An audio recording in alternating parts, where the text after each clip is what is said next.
This is a quick review of the SKX, Seiko SKX007.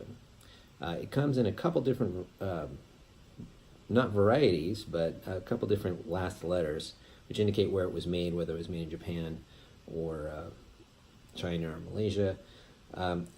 From all accounts that I've heard, it makes absolutely no difference. I think Long Island Watch, he actually did a review, tested all the different ones, I think, and found absolutely no difference between the different ones. So they're basically all the same. From what I understand, they're only sold through gray market here in the United States because they're not actually supposed to be marketed to the United States or something. And that's where I am, United States. So this is my first real wristwatch that I've ever gotten into, and I gotta say, it's awesome. I also bought the Orient. I think it's the Mako or the Ray. I forget which one. One has numbers, one doesn't. And this Orient, I think, is a prettier watch, but it's got a bracelet, and I tried it with different bands. It's just not me. So it's kind of such an individual experience. It's a prettier watch. This is not exactly a pretty watch. What can I say? But I love it. And I heard people say that, and I thought, no, I want the aesthetically more pleasing watch. Yeah, I just don't like the Mako on my hand.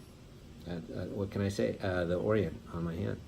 So, a couple things about this watch. I'm not going to talk about the all the different measurements and stuff like that. You can look on that online.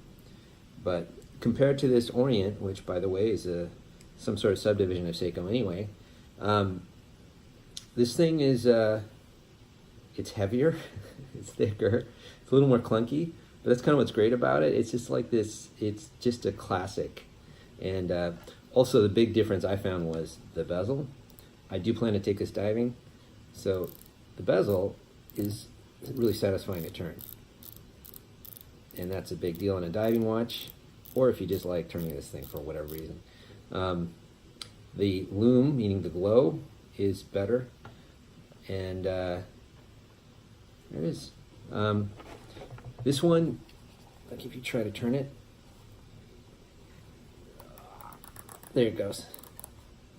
It's just not a pleasant feeling. It's hard to do, and I imagine underwater it'd be worse, but even so, it's just not a pleasant feeling. I like the way that Orient looks aesthetically.